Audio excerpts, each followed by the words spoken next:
Hey, Real Nerds listeners, your favorite host Ryan here to remind you that social media is great. How great is it? There's many ways you can find the Real Nerds on social media. You can download us on iTunes. You can listen to us streaming on Stitcher Radio. You can call us 720-6nerds5. Aw man, our website is so cool. You can visit our website, realnerdspodcast.com. You want to leave some fan mail? Oh, that's so easy. realnerds@gmail.com. Twitter? We got it, at @real_nerds. You can even like us on Facebook. Thank you so much. And hey, enjoy the show.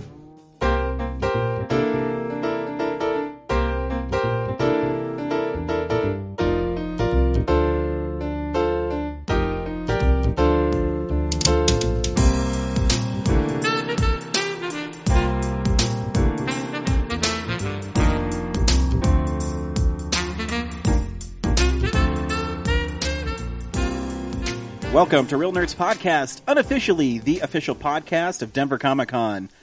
I am Ryan. With me is James. And filling in for Brad is another Ryan.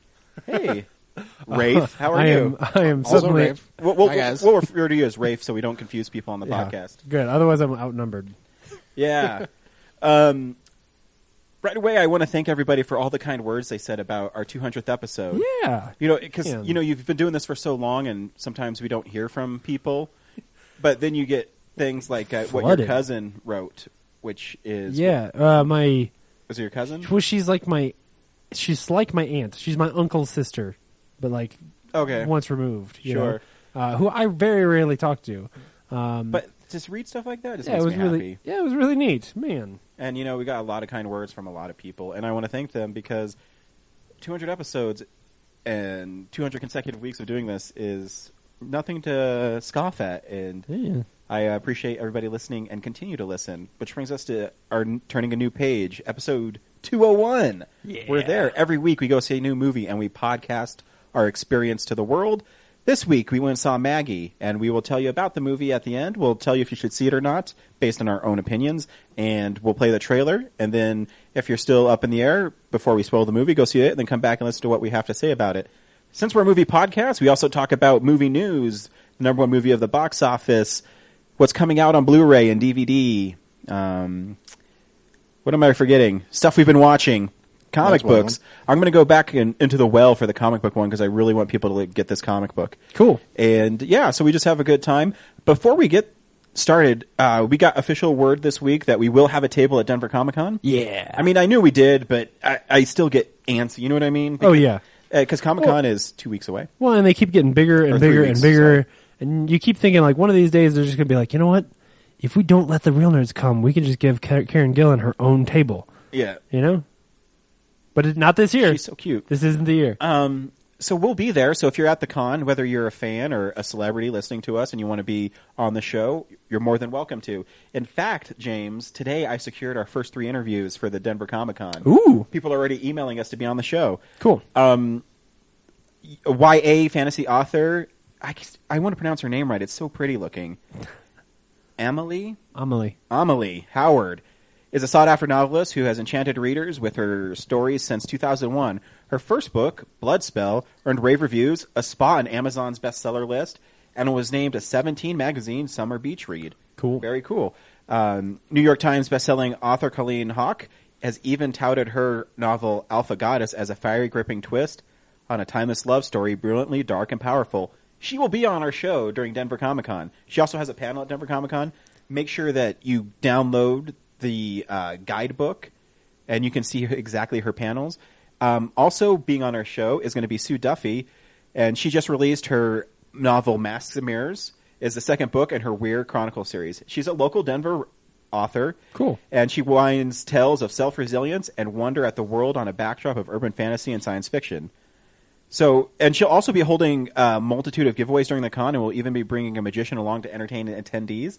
So she will be in Artist Valley, so make sure you seek her out. It's going to be very fun. And also, they were on our podcast last year during Denver Comic Con. It's the band, the Stubby Chenelales. Oh, yeah. They played the con last year. They were lots of fun, and they're going to be back on. So we already have our first 3 interviews, and that's just a little background of all of them. Very cool. I'll remind everybody next week, too, about them again. Make sure you pick up all their books on Amazon. You can download them on your Kindle or your whatever phone, tablet device you have, Pretty your much phone. anything. You can get the Kindle app on just about everything. Yeah, exactly. And the Stubby Shillelaghs, you can get their music on iTunes. So make sure you download them, support them. And when you're at Denver Comic Con, say hi. They'll probably have CDs and books. Buy them. They'll sign them. They will be on our show. I'm really excited to hear them and talk to them about writing. James, you're a writer. I can tell you, we're also going to have some stuff to give away for sure. Because I know, there's this thing that happens now where I have a really big Blu-ray collection, and sometimes I'll be walking through the store and I'll be like, oh shit, that's an awesome movie. I'm going to go ahead and buy that. And then I'll get home and realize I already owned it. So we're going to have some really awesome movies that we're going to be giving away while we're there. Some of them may already be open. We always but have stuff you know to what? give They're away. free. Yeah, free stuff. So make sure you stop by our booth. We always have stuff to give away. We're always recording. And if you want to just talk about nerd stuff, sit down and talk to us. Yeah. Because we love it. Yep. That's what I'll be doing. Yeah. Welcome. And also, I just also want to mention Rock Comic Con 9 is actually returning to Denver as well. Cool. It's Saturday night at the Lime American Tequila Cantina and Tequila Bar in Denver. There they'll be having live music and giveaways of all nerdy goodness. Make sure that you hit that up. You have to buy tickets, and I know every year it's been in Denver Comic Con, it has sold out. So make sure you get your tickets very soon for that as well. Some sad news to report. Georges Jonti will not be at Denver Comic Con. I know. And he even said, that he always looks forward to our conversations. We always have great conversations with him, not only on the podcast, but off the podcast. He's one of my most favorite awesome. people. Oh, man. So we have But that. he'll be back next year, I'm sure. But in good It'll news... be okay. In good news, James? What? Guess who's following us on Twitter? Clarissa explains it all herself, Melissa Joan Hart.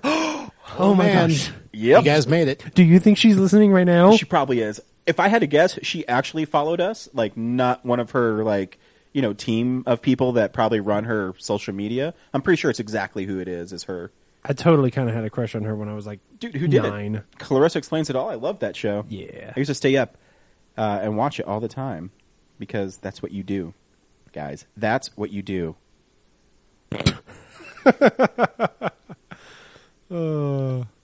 Cool. Hey, guys. What? If you're ever in Denver and you're wondering what movie theater to go to, I'm in Denver like all the time. I know. All the time. All the time. I'm pretty much always in the Denver metro area. Rafe, if you wanted to go to any movie theater in Denver, where would you go? The Alamo Drafthouse, of course. Good choice. I'm Peter Bogdanovich, and I have a few friends here, or not here, but that I knew, who would like to tell you something. Hello. Hi, I'm Kevin Smith. Hi, I'm Leonard Maltin. Hi, I'm Mark Hamill. Hi, I'm Elijah Wood. This is Seth Rogen. I'm Christopher Mintz-Plasse. I'm Armstar.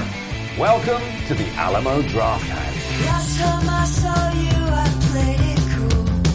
Now someone's been I'm telling you right up front. Burn off your cell phone. Don't talk. Don't text. Don't build a birdhouse. Don't be a Foley artist. Quit asking your girlfriend what she had on her salad. Okay, is it your living room?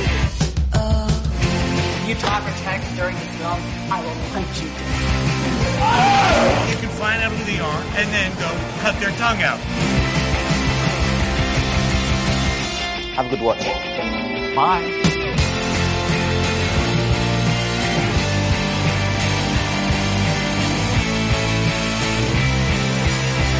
All right, I've said what you want me to say. Will you release me now? Playing next week at the Alamo Drafthouse is IFC at the Alamo is showing Almost Famous. Oh, shit, yeah. That's a great movie with exclusive Maron clips. Maron clips. I don't know what that is. It's clips of Mark Maron. Mark Maron's the guy who yells at them when they're at the bus, and then he's the guy who yells, "Lock the gate!" And then he used that cut. Does not say I'm a golden god, right? No, he does not. But if you listen to the WTF podcast that he runs, he plays that audio clip at the beginning of it on every episode. Nice. So yeah. Heaven Adores You will also be playing. Pucha what the hell is that? Read the P one. Oh man, I'm excited. Okay, Pucha. It's a P movie. But it has an at in the middle of it. Pucha Mitz. Pucha. Pucci Mitz. If you want to know what that is, log on to Alamo Drafthouse .com/Denver. It's PUCHIM !S! So you know it's radical. Totally. Wow. Man, Poochamates. That's a serious Video title. Vortex is Bionic Boy, and I want to see that. Oh man, absolutely. I'm going to hit you back for killing my family. Oh, right, that thing. Yeah, Ryan. I don't know if I told you this, but when they do those VHS or the video vortexes, they actually roll a VCR out on the stage, and they are projecting off of that VCR. So they put a tape in, and you're actually watching a movie off the VCR on stage. Is that not awesome? That's amazing. Right? Mm-hmm. Yeah, it's pretty cool. The movie the real nerds will be seeing next week is Mad Max Fury Road. Yeah. And Pitch Perfect 2 also opens next week. Yeah. I'm interested to see. Brad got a chance to go see Mad Max. He did. said it was pretty good. Yeah. I'm excited for it. Yeah, if you're out in LA right now and you hear this podcast in the next few days, Brad's out there doing a mini press tour for Jean-Claude Van Damme's Damn Van. Yeah. He'll be stopping by a Nebulous Visions podcast, NerdFap podcast, to Cool. help promote it. So make sure you check out nerdfappodcast.com. I think they're on their 9th episode coming up. So they'll be there too. But in Cool. Denver, make sure you hit up the Alamo Draft House. Tell them the Real Nerds sent you, that you heard it on here, and you won't get anything, but they'll know that you've been listening to the Real Nerds and that sponsoring us is a good thing. Right. Yeah, so that's what we do. Say Cool. hi to Brad if you're in LA. And, I also want to say we didn't listen to anybody who mentioned movies that we should see this week. I know, it's true. I kind of felt bad because I did too. I really wanted to see Maggie because I love zombie movies. Kendall mentioned that we should see the Alamo Drafthouse film Roar, which is a documentary, I guess. Yeah, I think so. About a guy who likes lions or something. I don't know. She said we would enjoy it, so we'll have to try to check it out. And actually, Henry Jarvis actually mentioned a movie I do want to see called While We're Young. Yeah, he's right. So we'll definitely see that one. I appreciate what everybody sent us. But not enough to listen to them. When I want to see a movie, I'm going to see it. Yeah. I don't care. No, I think it was the right choice. And Zach Eastman sent us a list of his top 5 movies. Well, I think he actually sent top 10. Maybe it's... Yeah, there should be top 10s. Okay, there we go, because it's in 2 tweets. Yeah. Because a few weeks ago we did our favorite films from 2005. I forgot. I haven't had this in a while. Here's an interstitial for fan mail. Fan mail! So Zach sent us his list. Number 10 is The Weatherman, which is a Nick Cage movie. I hate that movie. Number 9 is actually one that was almost on my list, A History of Violence. That movie's awesome. That's a comic book movie. Number 8 is The Devil's Rejects, which is a Rob Zombie film. You hate that movie. I own that movie and haven't seen it yet. It's I all got it right. for free with my PS3. Oh, you did? All right. Well, if I got it for free, I'd watch it again. It's all right. I don't like how Rob Zombie writes female characters, so I have a hard time watching some of his movies. Number 7 is Kung Fu Hustle, but that was on Brad's list. Number 6, good old Russell Crowe makes an appearance with Cinderella Man. Oh, yeah. And whatever. I'm not a big Russell Crowe fan. Even like when people say, "Oh, Gladiator," I'm like, it's all right. I like Braveheart more. Number 5 is on me and James' list. Was our number 5 King Kong as well? It might have been. Yeah, right It's right around there, yeah. Number 4 is Batman Begins, which I think was my number 4, actually. Number 3 is Capote, which... Yeah. Capote? You're the worst. Capote. Number 2 is Brokeback Mountain. My wife loves that movie. Surprised. And number 1 is Good Night and Good Luck. Love it. That's good Robert choice. Downey Jr. That's a good choice. Yeah. I think the only movie I saw on that list is Batman Begins. I don't know where haven't it was seen in King Kong? 2005. No. No, I should see that one. Oh, yeah, King Kong is good. Yeah. He It's fights long. Tyrannosaurus Rexes and... Oh, dude, it's so cool. Yeah. Yeah. Giant Black monkey. and everything. Yeah. Giant monkey fights a T-Rex. Yeah, I saw clips, but Yeah. I mean, that scene is 20 minutes long. If you have 3.5 hours to kill, I definitely... it's a long movie. It is. Yeah. It's Peter Peter Jackson, though. So It I moves guess Yeah. fast, though. It's not like, you're watching a 3-hour movie, you're like, fuck this. Yeah. Because it's not all in the same place. It's on a boat. Yeah. It's on an Who island. doesn't love this boat Moving it part? up. Then it's in Oh, New York. gosh. I Then it's love on a that. building. When Ann Darrow comes up to him, she says, "Oh, you're much more handsome in real life. I didn't picture you that." And it's not Adrian Brody, and he's like, he's sad because he's not as handsome as the other guy. Yeah. I love that movie. Or the part where they're in Central Park and they're having fun, and it's sad and romantic with an ape and a woman. I don't know how they pulled it off, but it's great. It's a good movie. Or when he protects her from all the gunfire from the biplanes on the Empire State Building. Spoilers. Yeah, if you've seen that movie, So or many the one spoilers. that's 80 years old. Right. Yeah. 82 years old is King Kong. Wow. Oh, I didn't tell you my King Kong awesome story. So I had like the deluxe edition on DVD, and I always wanted the Blu-ray like in the book. And I didn't want to I think it was like $34. I'm like, I don't want to get it for $34. And I went to the Barnes & Noble in Littleton, and they had it there for $17. The book, like King Kong from 1933. I was really excited. It's a good get. Yeah. That's a good get. Yeah, If nice you're find. if you're looking for goofy Blu-rays and DVDs, the Barnes & Noble in Littleton on Bowles.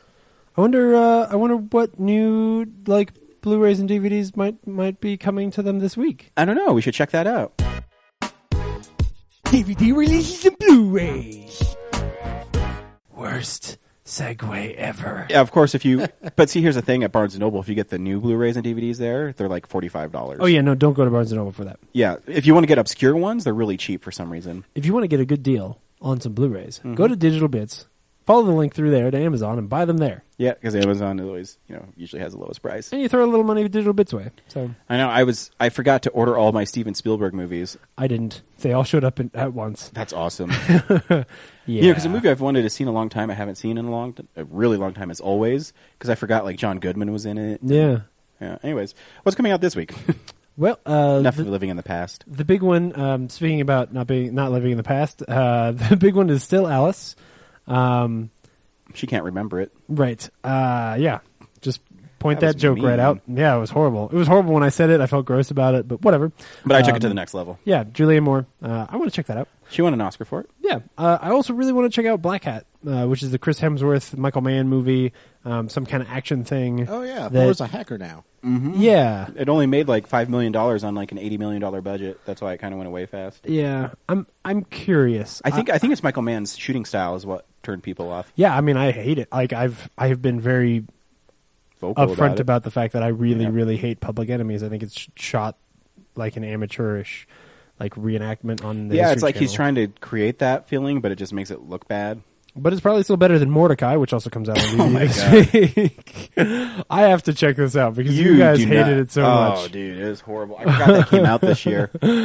Oh, Because when man. we saw Ex Machina and I was going back, I said, "Is this the best movie of the year?" And then I saw that one pop up. Oh my god! Yeah, even though, I mean, this cover just I need to see this movie because this I can't. I just yeah. They're releasing I a don't PG-13 version of it, so more people can watch it. Wait, it was R? Oh, good. Yeah, they Why? say fucking it a lot Why? because it's funny. Oh, okay. The definitive edition of Battlestar Galactica, the original series, is coming out on Blu-ray this week. Meh. But I know one movie that I'm sure you already have pre-ordered is Vampiros Lesbos. Nope. No? No, I should. That is a Scream Factory, I think. Is it? Maybe not. I thought it was actually a recent like foreign film. I didn't Maybe. think it was I super don't know. I old. did. I haven't bought it. I haven't watched it yet, but I No. got the Vampire Lovers, which is a Scream Factory, because the cover is so badass. It's like a painted movie poster, and it's like this bikini-clad vampire, like chasing after chained-up dudes. Yeah. I'm like, sweet. This is probably like the trashiest movie ever. It sounds like it. It's like a Well, I don't- 1970s Hammer movie. I don't know because you haven't seen Vampiros Lesbos. No, I have not. So Oh. I wanted to see Vampire Lovers this week, but I got distracted. So Gotcha. hopefully this week I'll be able to check it out. Cool. X, The Man with X-Ray Eyes, comes out on Blu-ray this week. This Cool. one I just have to think is like, if not a Scream Factory, it's, I mean, the cover here is pretty interesting. So there's this guy, right? It's a big face of a guy, and he's got these glowy eyes. See, that makes me want And to buy he's- that. I know. Oh, the cover's awesome. And then he on one side he's looking at there's a monkey and he can see all the bones inside the monkey. And on the other side there's a lady and she's got like a sexy pose on and he can see all the bones in the lady. Ooh. Sexy bones. She's sexy to the bone. Yeah. So that looks like something that somebody might need to check out. But The Cobbler is one that you already saw. Oh yeah, I pre-ordered that one. Oh, good. Well, I you'll love get that this movie. Tuesday. I love Yeah. that movie. It didn't get very good reviews. I don't know why. I'll have to let you watch it. Maybe I was going to say, you should lend it to me because you like Adam Sandler in these kind of roles. Yeah. It's got Method Man in it. I like Method Man. Oh yeah, he's a dick in it. I really like Method Man as an actor. Cool. Genuinely do. Yeah, he's like in the neighborhood. He's like the drug dealer guy. Cool. And so when Adam Sandler puts on his shoes, he becomes him, and he. You have to see it. I think the movie's really cute. Cool. You have to see it. I'll let you borrow it when I get it. Yeah, 'cause absolutely. I've already seen it. So Right. Satan's Blade. sweet. Which just sounds cool, but the cover is like, I don't know, it's like this weird art. It doesn't. Oh man, It's the 30th. I was hoping it'd be like a Is there at least sword a that has like sword? a Satan face on it. Well, it's like a little dagger, and then in the background there's like a pig man, and there's some is hands lame. holding. Yeah, right. Like it's just like it's the 30th anniversary edition of Satan's Blade. But I don't know if that's a big They deal. could or have not. done better. Yes. 30th anniversary of Satan's Blade. I do really You like need a badass cover for that. I do really like the cover though for "She Killed in Ecstasy," which comes out this week. Where it's just a woman and she's hiding like she did something wrong. She's also married because she's got a ring on one finger. Maybe she killed her husband in ecstasy. Hey, and this is made by Jess Franco, who also made Vampiros Lesbos. Oh, maybe it's his or hers. Yeah. Like, coming, like, it's like the Spielberg releases last week, Yeah. or like Jess Franco needs to have a bunch of Yeah, releases. all the Jess Franco's movies, like "She Killed in Ecstasy." Nice. So Which is she a really was good title. Fucking. Wet Hot American Summer is getting a Blu-ray release this week. Are you a fan of that movie? Yeah. I've never seen it. Should I see it? Yeah. I haven't seen it in a long time. I remember people telling me I need to see it. There's a lot of really famous people in it. I remember I watched it because the guys who were Stella, Michael Showalter, why am I drawing? Michael Ian Black, and the other guy. Yeah.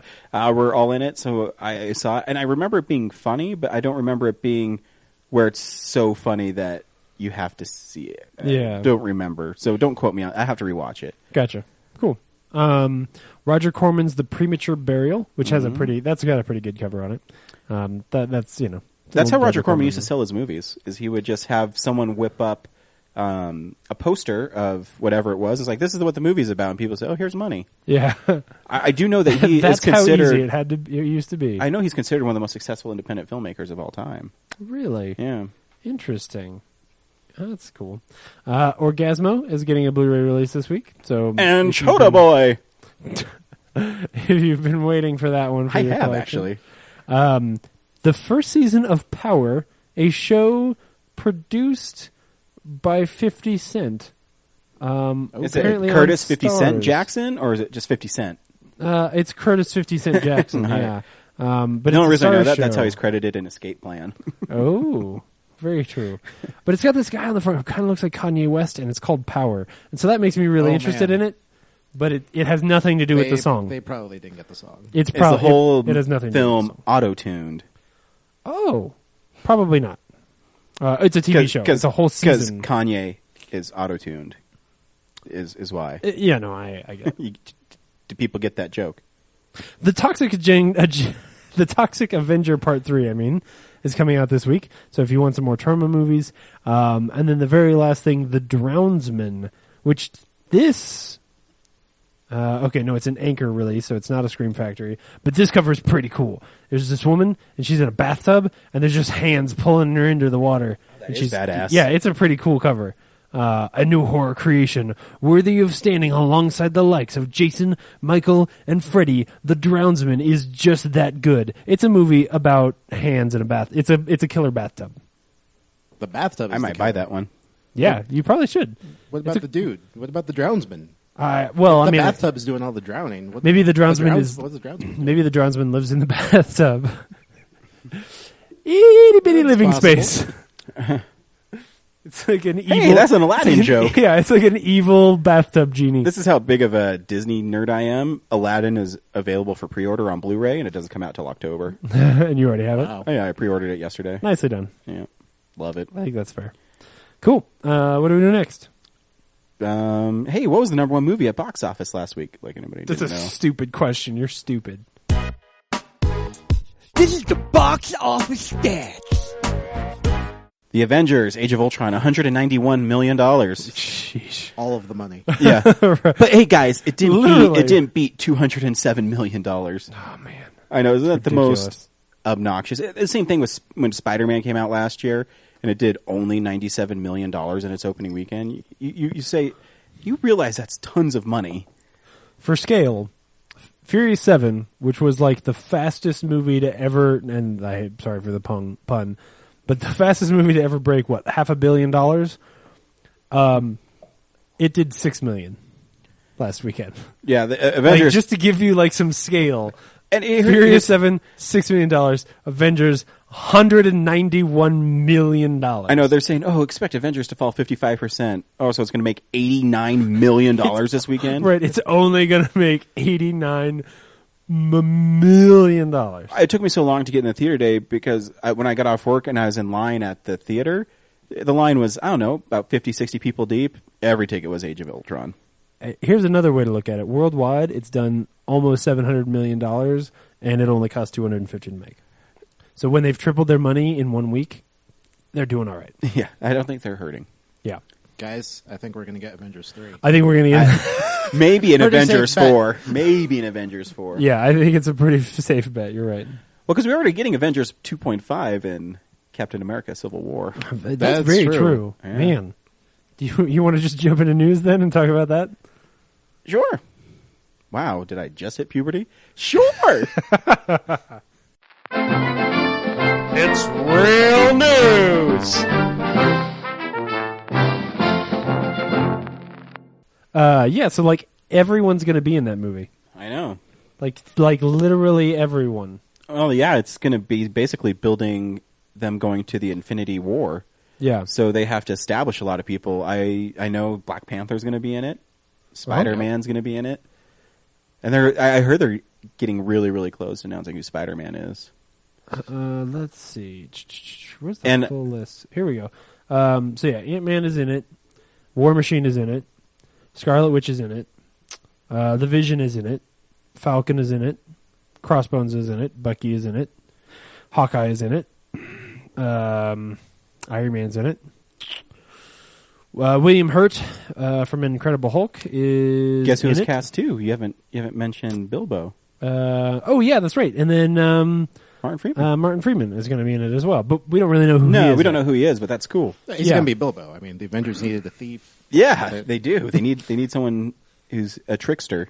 Yeah, and it's not Baron Zemo because they've Daniel Bruhl. Do you know who Daniel Bruhl Yeah. is? He's in Inglourious Bastards. He's the young kid in Inglourious okay. Bastards. Okay, cool. So or he's the young one. Yeah, right. So he's Baron Zemo. So that's cool. And by the young one, I mean the German soldier who's courting the French. Yeah, he's got the Theater. movie made about Yeah. him. Yeah, that guy. Okay, cool. So he's Baron Zemo. Yeah, I mean, freaking everyone is in this movie. Yeah, I mean, but here's the thing: is you have to have two warring Avengers, Yeah. so you need a lot of people. And you already got a glimpse of Cap's new Avengers at the end of Age of Ultron. Well, and it's like we were talking about last week. Like, you need to have. Unfortunately, everybody on the Prime Avengers cast are all people that like normal Americans already know who they are in real life, right? Everybody knows Steve Rogers. Everybody knows Tony Stark. Everybody knows Bruce Banner. Everybody knows like Thor's just But guess Thor. who's not in this? Hulk and Thor. True. And nor do they need to. That's sort of my point. Is that like Was Hulk the even whole- in the story Civil War? I don't think he was. I don't think so. He was in Planet Hulk. at the time? Yeah, I'm sure. That's why he wasn't in Civil War. I think you've got this whole cast of you've got to introduce a whole lot of other people who have some reason to hide their identity because they're like that's why Spider-Man's really important to this one. So yeah, I think it makes a lot of sense. You think they'll sneak Daredevil in? I would love for them to sneak. That'd be Daredevil. cool. That'd be pretty cool. You know, would- I yeah. love reading the plot synopsis for it too because they actually said that a superhero or super powered person, enhanced person, which they call them in this world, is responsible for a lot of collateral damage. So I'm interested to see if they're going to deal with them blowing up a school Oh, while there's- chasing a bad guy. You also have a lot of the stuff that happened at the end of Avengers, including Hulk. Like Yeah. the Hulk Veronica fight, like that whole thing is very like you could use that as your startup. to say like, hey, we need to do something about this so that people feel safer because... Well, yeah, because, I mean, you start with that, and then you have the incident where it involves, children or innocent bystanders while they're trying to stop somebody. Mm-hmm. And I think then you have Tony saying, hey, we need to register these people and get them under control. And Cap, is against it. Civil liberties. Yep. I can't wait for this movie. Oh, it's going to be good. It'll be real good. It's going to be good. I hope Captain America has some more speeches. Dude, how about his speech at the end where he realizes what he's done? Oh, that speech is going to be so great. Yeah. Pick up the trade paperback of Civil War, and you know what I'm talking about. Speaking of Joss Whedon stuff, though, let's talk about like a whole bunch of people on the internet getting super confused and angry about no good reason. Yeah. So Joss Whedon left Twitter this week, which if you, have been paying any attention over the last few years, you should already know that this happens a lot. Like high-profile writers who are very social who are really out there a lot tend to leave Twitter when they are in a position like he is, which if you think about it, guy's made two of the biggest movies of all time, wildly successful, and is not currently tied to anything.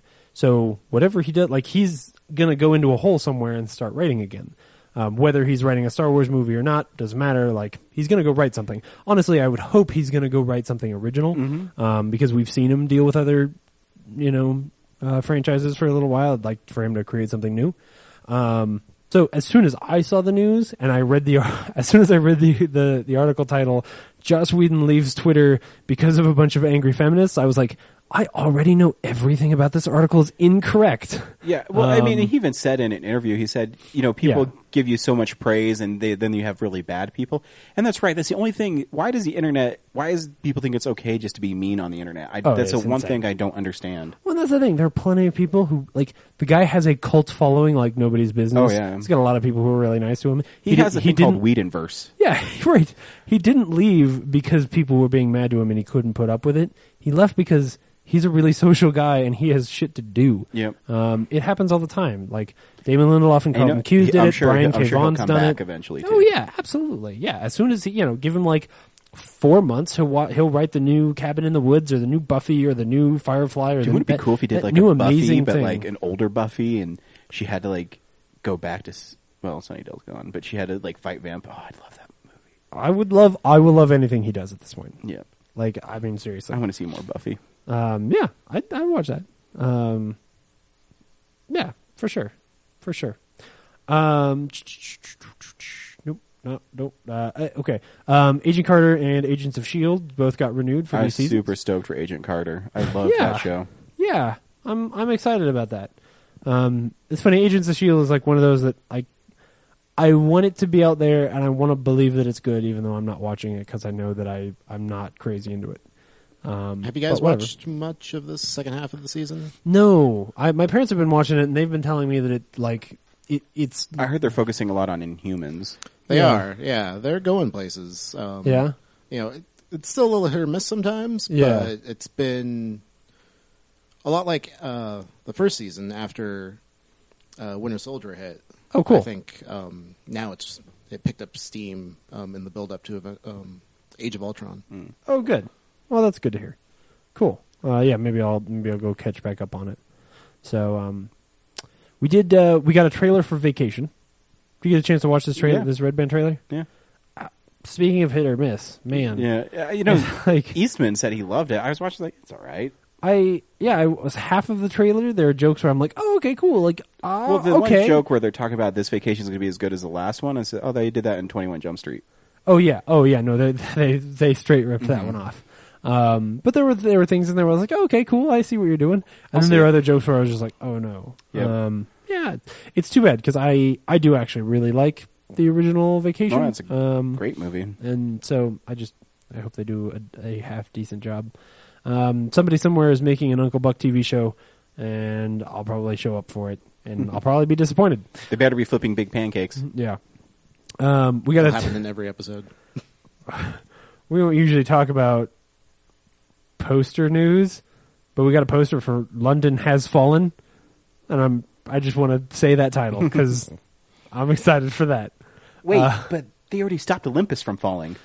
Yeah. Yes. Oh, is that what that is? Yes, it's a sequel. It's a sequel to Olympus Has Tell Fallen. me Gerard Butler's back. Great. Is London Has Fallen. Oh yeah, Gerard Butler, Aaron Eckhart. So the president of the United States. I'm gonna write this movie based only on the poster, right? So the president of the United States goes to London and he's on a tour of Big Ben, maybe. Or is Big Ben like right outside the Parliament building? So he's at the Parliament building. I think it is the part of the Parliament probably building. Probably part of the Parliament. Okay, so he's at Parliament, and then somebody attacks the Parliament building to try and kill the president. But Gerard Butler is of course now the head of the NSA, right? And I don't know why Morgan Freeman's there. Maybe Morgan Freeman is in To charge. The invaders were not expecting the. It was a cold day in London. The president wore a blue tie. Morgan Freeman plays the president of England. He's gonna don Spot an an English English accent. Yeah. And then Gerard Butler has to save the president from being attacked. And then at some point, somebody's gonna blow up Big Ben. Cool. Yeah. I'll see it. And when it falls, when Big Ben falls, they have to run to avoid getting crushed by Big Ben. Does that come falling. out this year? It's gonna be like Prometheus, but Big Ben. I have no clue when it comes out. I love that scene in Prometheus. You make me want to watch that movie. It does not say. October 2nd. Cool. It also has Melissa Leo and Rhoda Mitchell and Jackie Earle Haley in it. I bet Jackie Earle Haley is a bad guy. Just going to throw that out there. Angela Bassett. Anyway, that sounds cool. Sweet. And then the very last thing is that Vincenzo Natali is going to be making a... he's going to adapt In the Tall Grass, which is written by Stephen King and Joe Hill. Which I'm gonna show up for because if it's Joe Hill, I want to see it. But Vincenzo Natali is one that like I don't always care for, but because he usually gets kind of weird. But that's okay. So anyway, unless I miss something else, that's it. I don't think so. Yeah. Can't think of anything. Nope. Cool. What do you want to do next? What we've been watching? Sounds great. So, yeah, this is the stuff we've been watching. Rafe, what you been watching? Well, I already mentioned I've been caught up on Agents of S.H.I.E.L.D. And then I've also been watching the new season of Community on Yahoo. Oh. How is that? I haven't even watched it. I love Community, and for some reason, finding it on Yahoo's screen seems like a pain in the ass. Yeah, I actually don't watch it through that. I watch it through other methods. Hulu? Are Hulu. you stealing it? No, he's watching it through Hulu. Sure. We'll call it Hulu. But anyway, it gets off to a little rough start. You know, things are different. It just has a bit of a different feel. Like maybe 3 or 4 episodes in, it starts to pick up again. And they just did an episode that was kind of like a spoof of Guardians of the Galaxy a little bit. Ooh. With, Abed directing it, being forced to make a shitty movie because Chang suddenly became popular for a catchphrase for a ham commercial. I do love Ben Chang. Yeah. So the commercial, the episode opens, the cold open is the ham commercial itself. It's like some lady in the kitchen, making lunch for her family. And then Chang pops through the window. He's just like, ham, girl! Only how Kevin Jong could deliver it. Yeah. Then it pulls out and you see everyone else watching that commercial on their laptop. They're all pissed that he suddenly found success. Changnesia. Oh, God damn it. Yeah. So then there was talk about Spielberg is going to pick him up for his next movie. And it turns out that Abed was going to use Chang in some movie he was making, and he only has about a minute of footage, and most of it is Chang just complaining about being there. It was supposed to be a cop drama, so he's sitting behind a desk. They end up turning that into this Guardians of the Galaxy spoof, just to try and cash in on Chang's sudden success. Cool. Antics ensue.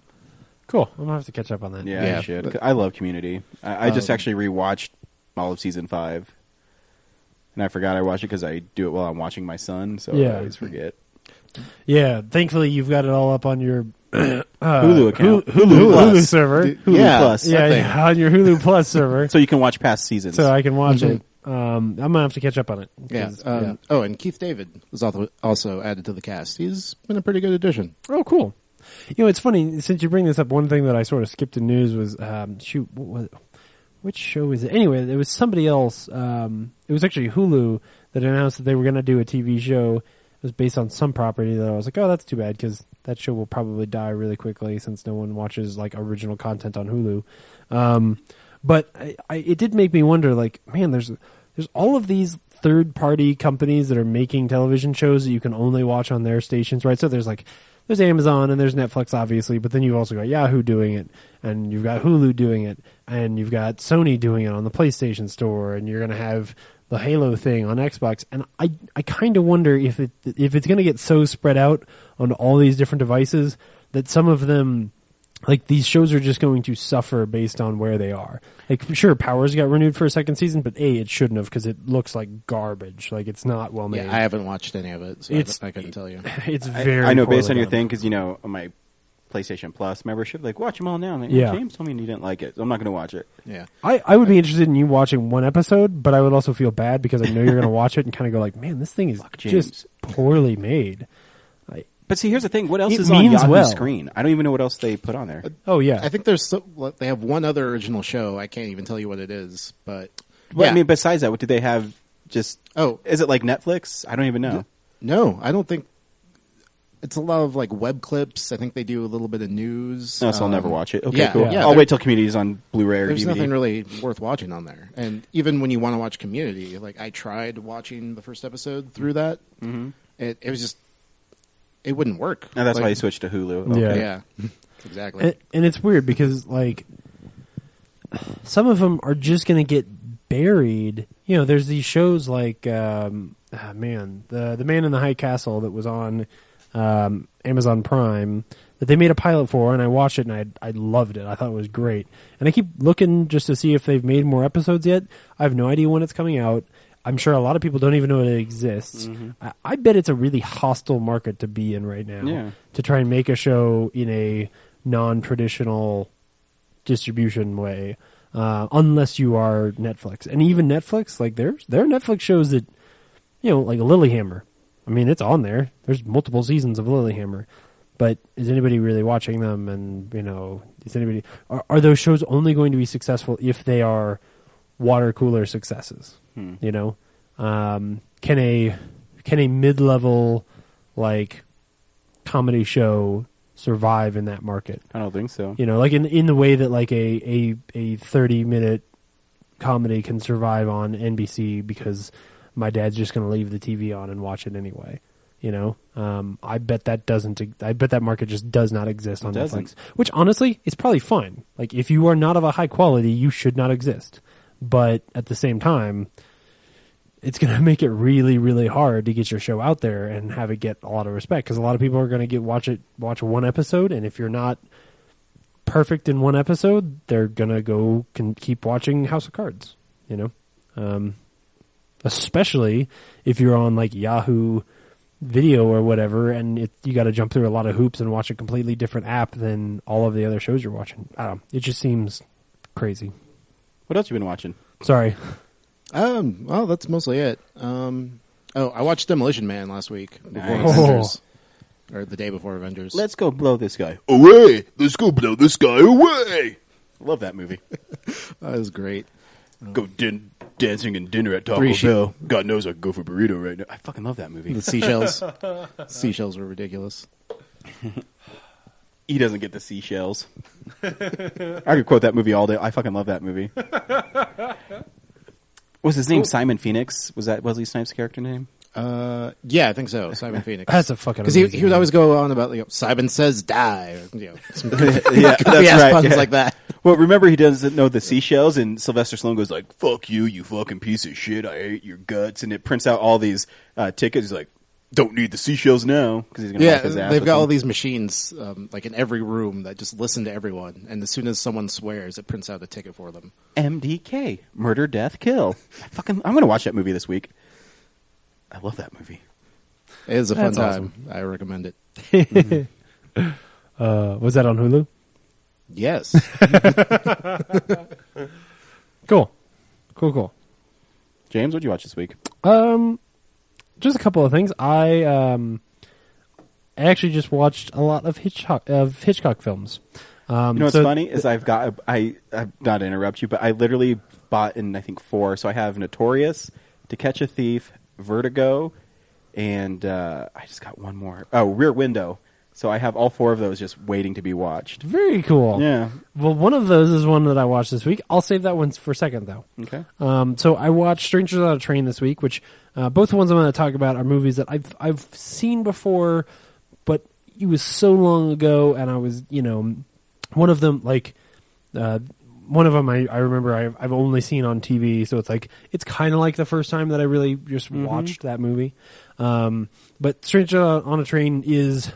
Man, it's one where the premise is among the most brilliant of Hitchcock films. Sorry, excuse me. And there's some really cool sequences in the movie. It doesn't hold up as well as some of his other movies though, because as neat as it is that he can make a tennis sequence really tense and then intercut it with this other sequence of a guy trying to get something out of a storm drain. The actual story overall just doesn't... I love the title. Oh, yeah. So let me take a step back. So,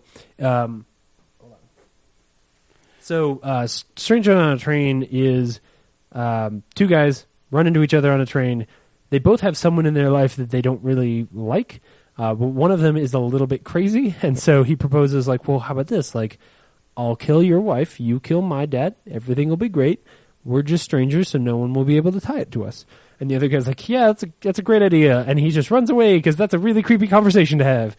But the first guy is insane. So he goes and kills that guy's wife. And then he says, hey, you're going to kill my dad now, right? And the guy's what?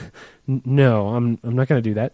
So he just gets this character, stuck in this situation that's a classic Hitchcock situation of I'm kind of guilty for being involved in this thing, but I'm also totally innocent and this isn't my fault, and how do I get out of this? Oh my God.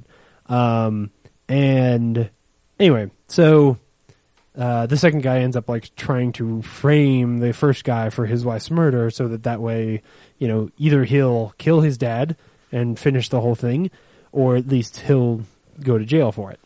And it's really good. It's certainly worth checking out, but the other movie I watched this week is, it's not my favorite Hitchcock, but it got up there real quick, which is To Catch a Thief.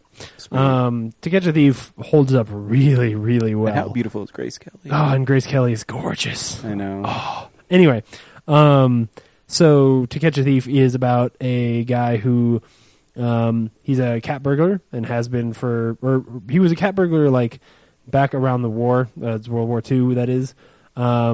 And everybody sort of knows that's what he was. And then all of a sudden somebody in town starts stealing, jewels from rich people. And everybody thinks that it's him. And he's sort of goes on a mission to catch whoever this thief is.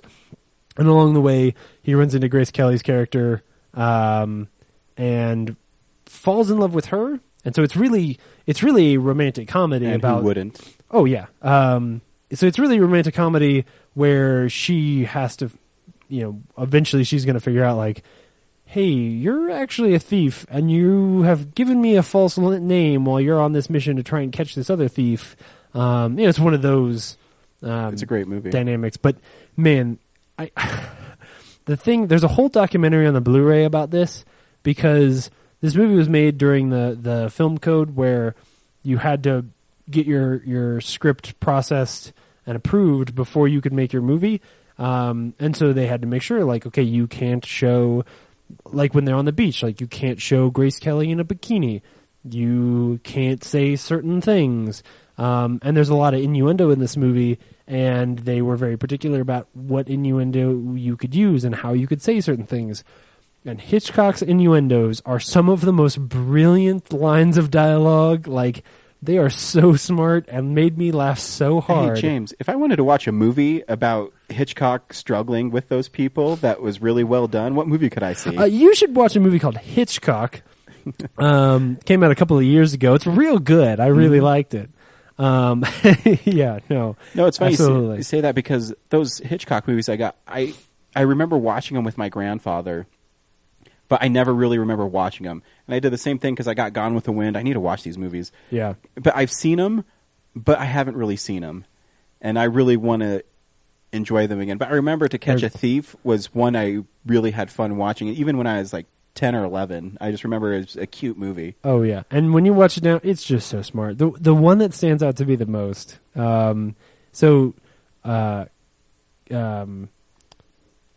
Roby, who's Cary Grant's character, he's disguised himself, or he's told Grace Kelly that he's this like lumber guy, like he works in the lumber business, and that he's just really rich, and he's just looking for houses that he wants to buy, and that's his excuse for basically casing these really expensive houses to try and figure out where this cat burglar is going to hit next.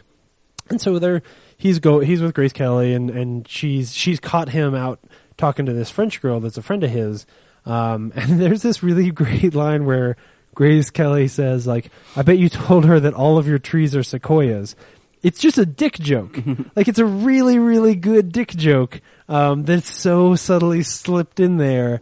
It's just, there's a lot of lines like that. And then there is this sex scene in the movie where he intersperses, like, they're making out on the couch, and then he keeps cutting back and forth between that and the fireworks out the window, and the fireworks build and build and build, and it's very obvious what he's doing, but at a time when you weren't allowed to, like they even got a note back where it was like, hey, like when he kisses her, like you have to cut away before he like leans her into the couch while he's kissing her. Like it was that strict.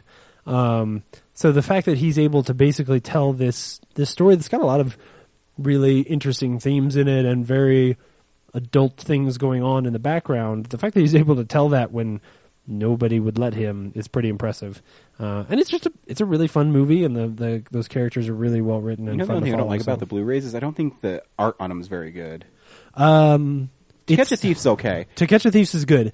The ones for Notorious, and like Rebecca, yeah, that whatever that series is, where it's just got the red banner on it, is not great. Even Rear Window is just Jimmy Stewart sitting, looking shocked. Vertigo is horrible. Yeah, and Vertigo is the same way, because Vertigo has that great like poster, where it's like the silhouette and the spinning Vertigo thing. Right, but the Vertigo is like Jimmy Stewart, like, oh, I'm so scared. Oh yeah, and it just looks like somebody printed out a picture of him and then cut it out with a pair of like safety scissors and glued it onto a piece of cardboard. Like, it's a horrible cover. It is. Yeah, and Strangers on a Train is not very good either. Because Strangers on a Train, the cover of Strangers on a Train makes it look like it's a romance movie. Like, it's a guy who's grabbing onto this woman like he's about to kiss her, and that's not even what the movie's about. Do you think they make them to sell to older movie collectors? Maybe, I don't know. I don't know. But not for like... But nobody's picking up like Rebecca. Masterpieces, Yeah, like nobody's picking up Rebecca because like, oh, it's got this like weird obnoxious red banner across the top, and then there are only two things I can think. Either no one has good copies of the original posters, which I don't believe is possible, or they want to like create their own art for the covers, but you can't pull images out of those movies very well, which I do think is probably pretty plausible. But sucks. I would just use the original posters because they're probably better than this garbage they're making. Well, that's why Universal Monsters, they came in a box set that was, I think, called the Legacy Collection. Yeah. And it looked all right. It had like all the monsters' heads on it. Yeah. But if you bought the Blu-rays individually, it was the original posters. Right, which is way better. So it looks awesome. It's the Frankenstein one's a painted poster and it says half monster, half man, and stuff like that is awesome. Yeah. So I actually, while I was finishing up Strangers on a Train, I went on Amazon and like started going through and adding a whole bunch of Hitchcock movies in my wish list, because I'm going to just keep watching these things because they're really the cool thing about them is you can just throw them in and watch them in the background, and they're just really entertaining. Mm-hmm. They're well written movies. He's a great filmmaker. Because even as dumb as on paper as dumb as a sequence like the one in Strangers on a Train when the bad guys dropped the piece of evidence that he has to frame the other guy. He's dropped it into a storm drain. He's like reaching down to try and get it, and there's this amazing shot of like he's reaching and his fingertips are just barely touching the thing, and he's like almost caressing it, trying to just get a little traction, and he finally gets it and pulls it up. It's an amazing shot. Like it's fantastic to watch. Even if when you take a step back, you're like, this is a stupid excuse for a scene. Like this is really? You're Hitchcock and this is what you thought up was like, oh, what if he drops it down a storm drain? Like it's so obvious. But it is. He makes it a really compelling sequence. Yep. So yeah, totally worth checking out. So Ryan, what have you been watching? I only watched a few things too. I actually watched a Scream Factory Blu-ray, and I got this Blu-ray based solely on the title and the cover art, and it's called From a Whisper to a Scream. I just love that name for a horror film. And in it's Vincent Price is holding his own severed head on the cover. I just think it's so dynamic. And the thing that's cool, Scream Factory is in all their movies is they have reversible covers. So they come with a slip cover, and then they have a reversible cover on the other side. Even if it's not their collector's edition where they have somebody do the art for it, they still have reversible covers. This one was released in the United States in the theaters as The Offspring. So that is not as cool as title. And the art is way worse. And I'm guessing it's because the MPAA wouldn't allow a severed head on the original. Probably. Artwork because they're lame. But in it, it's actually, I think it was shot in 1986 or 87. I can't remember. But it's an anthology horror film. So right around the time when Creepshow and Tales from the Dark Side were really popular in movies, Trilogy of Terror if you're a horror movie fan. So in it, it's about this. It starts off really surreal where this lady is getting out of the shower and she's putting on a dress, and when she does, she's about to kill her husband, and it cuts to her being in. She's about to kill her husband with a dress? Yeah, like it was like a really surreal, like it was a dream moment where you'd have to see it. Like she's walking and there's like fog and stuff, and then it cuts to her being executed because she killed her husband, and she's executed, and a reporter goes to see her uncle, who's a librarian in this town called Oldfield, Tennessee, and Oldfield, Tennessee has dark secrets, and so basically Vincent Price is telling stories about the past of Oldfield, and each one takes place a little farther in the past.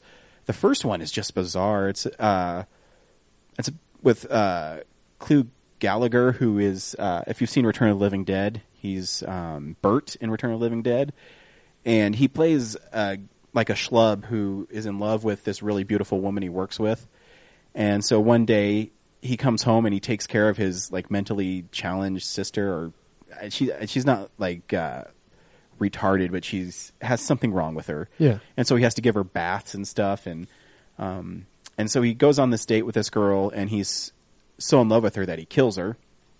And after he kills her, he goes to her funeral, and it's implied that he sleeps with her corpse, so necrophilia. And yeah, I know. So, necrophilia. Yeah, in case you didn't know, if I was being around the bush too much. And he goes home, and his sister, he needs to give a bath to her again, and he gets mad at her, and he kills her.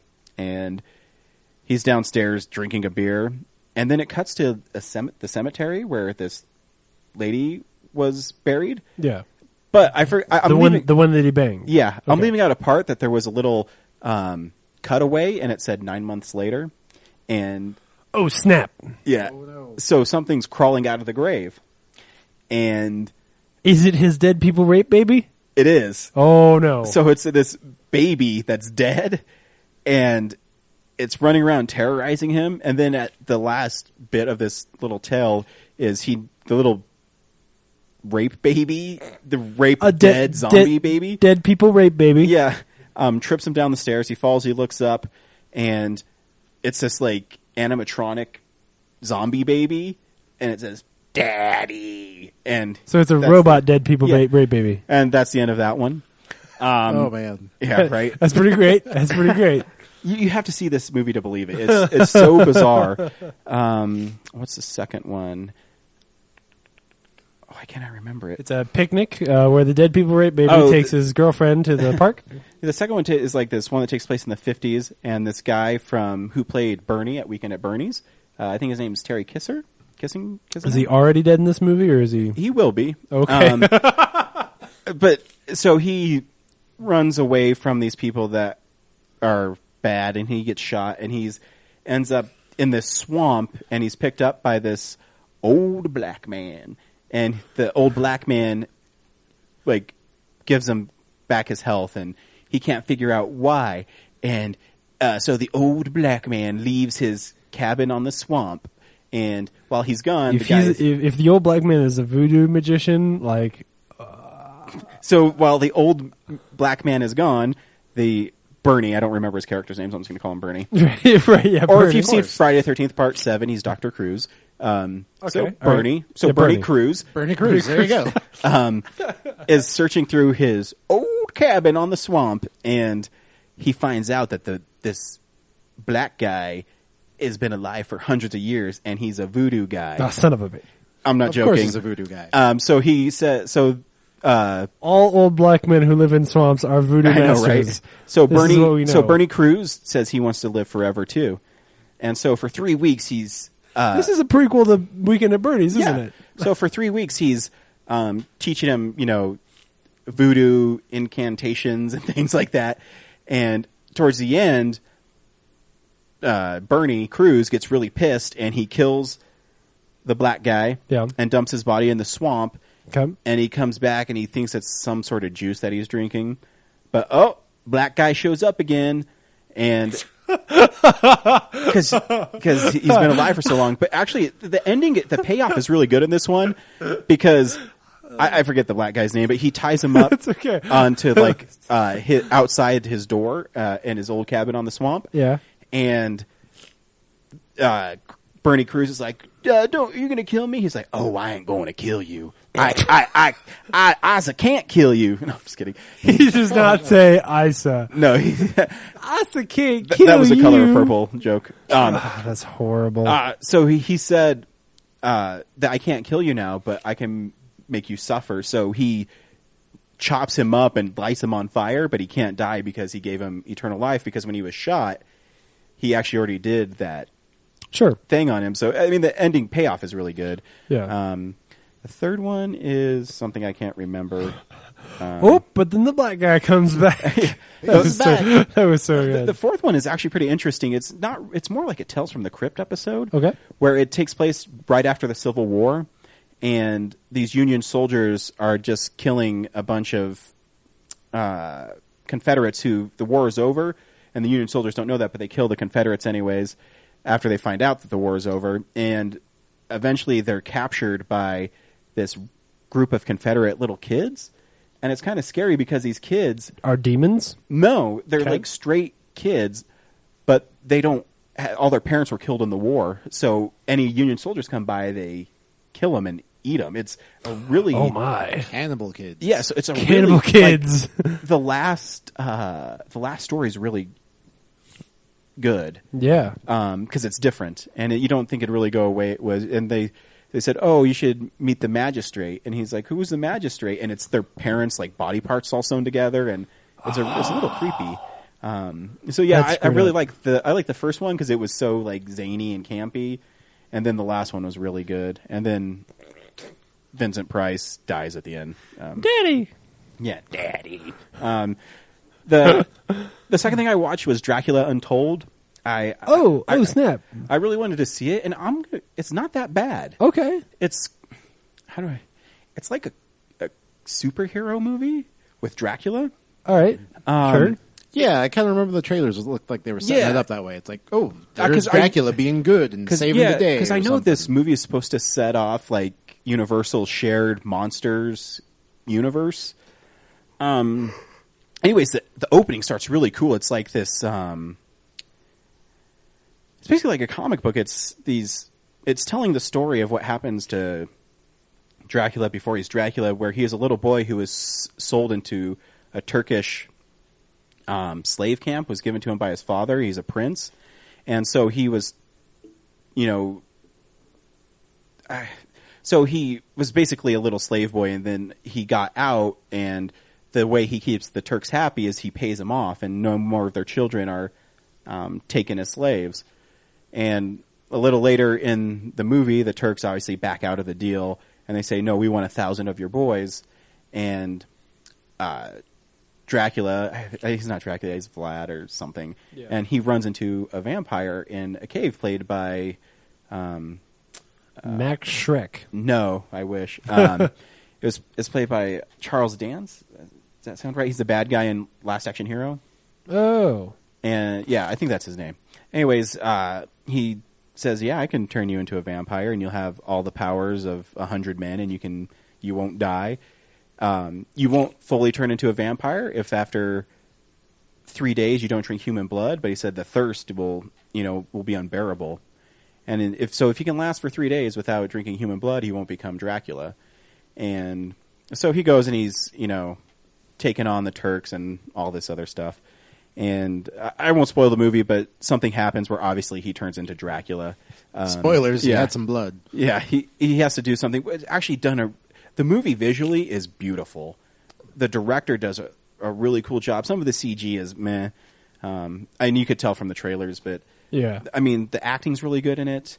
And there's some pretty great moments in it. I told somebody on Twitter, it almost works.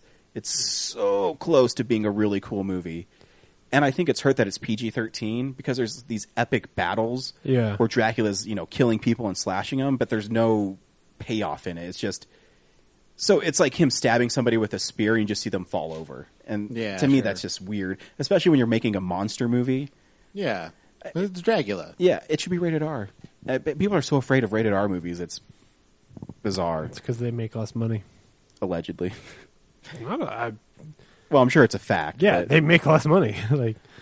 Or if you just tell a good story and a rated R helps it. The Matrix. Hey, I'm on your side. I'm just saying they make less money. Yeah.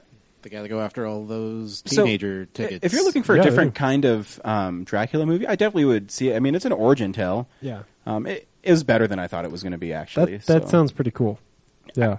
So, yeah, it almost works. It just kind of falters. I mean, the end is really cool. I loved the ending of this movie. Not the tag ending. Right. You mean the actual ending, not the ending of the movie. Not like the stinger, but the... Yeah, exactly. Because the stinger actually ends with Charles Dance saying, "Let the games begin." Like he's going to recruit more monsters or something. And and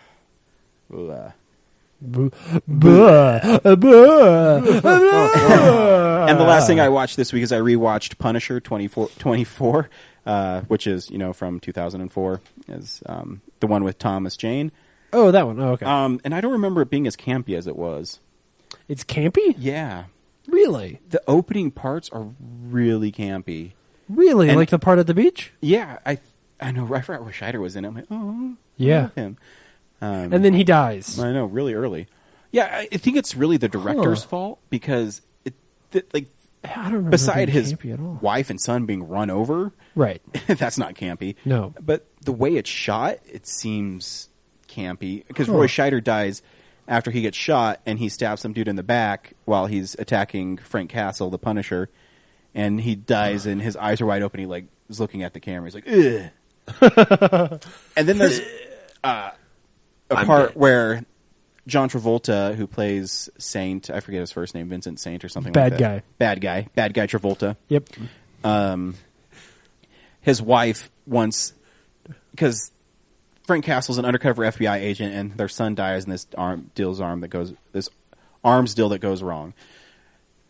Her husband, John Travolta's wife, wants Frank Castle's family dead. Yes. And so after she finds out that Frank Castle and his family is dead, she comes out and she says, "You avenged our son's death." And then she takes off her dress and she's in lingerie. I'm like, oh, so your son's still dead and you just killed a bunch of people, so that makes you want to fuck?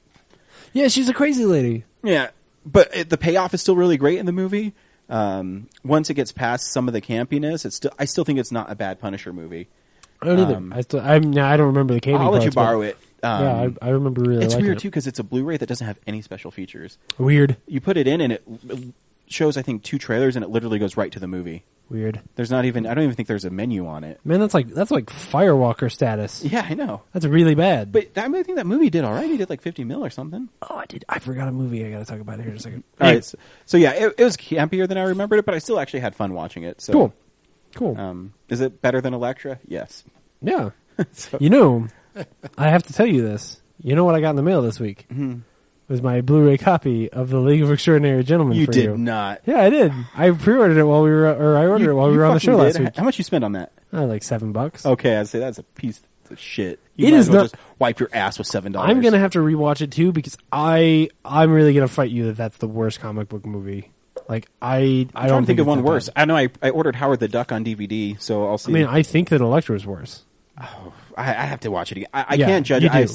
I saw League of Extraordinary Gentlemen in theaters, and Yes. I wanted my money back. So Yeah, and I didn't spend money on Elektra and I was happy. So, yeah, I haven't seen any of those. you're not good. missing anything. Yeah, good. That's a good thing. Anyway, The opening 10 minutes of Elektra's cool. But then they tell a story, and you're like, oh, this sucks. yeah, no, absolutely. Cool. Do you have anything else? Nope, that's it. Cool. Well, I'm sorry, I forgot one thing, which is that so a couple weeks ago after I bought Firewalker, I was like, man, I want to go get a whole bunch of other like cool Indiana Jones style movies that I can find. So I've been looking around for some, and I bought this one called The High Road to China, which I thought, based on the cover, was going to be like a cool Indiana Jones movie. Mm-hmm. Because, like, here, look at this cover. Look at that cover. That's an Indiana Jones style movie, right? Yeah, that looks like Tom Selleck, who Right. was originally Indiana Jones. Right. So there's Tom Selleck. There's a pretty lady. There's guns. There's planes flying all over the place. Just planes, there's like biplanes. yeah, biplanes flying all over the place. Like he's wearing like a cool duster. There's guns involved, and there's people running at the bottom of it.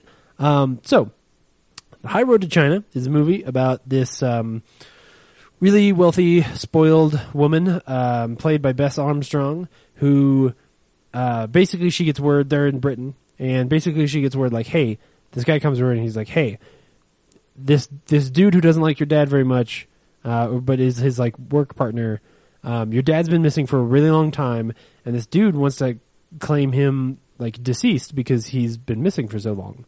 But if he does that, like your dad's will states that he gets control of your dad's company, which means you will lose everything. So she's like, oh shit, I gotta go find my dad real quick. So she like runs to this field and she finds Tom Selleck, and he's got a couple of planes, and he's a drunkard. Does he have a cool voice? I love Tom Selleck's voice. He has Tom Selleck's voice, So it's cool voice. yeah, it's pretty good. And he's like, oh man, like I'm super drunk, and she's like, oh man, like I need you to fly me places. And he's like, oh, I'm super drunk, though. Yeah, and he's got 2 planes, so she rents his 2 planes for like a gajillion pounds for like a week, and she proves real fast like that she can fly a plane too, right? Like she's a tougher broad than he gives her credit for.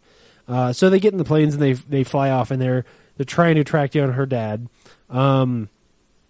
And then they track down her dad, and her dad is played by Wilford Brimley, and he's working like in some mines or some shit up in China.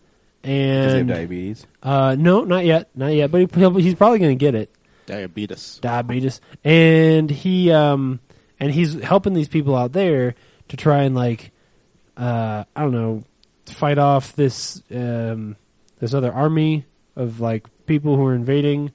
And then they end up helping, and the lady, like, she flies the plane, and Bess Armstrong is like dropping bombs on these people. Sweet. And it makes for some pretty good action scenes, but it is not at all a like pulp adventure movie. And in fact, there are just a lot of scenes where it's like, we need to go places. Is the movie good? It's not bad. It's not bad.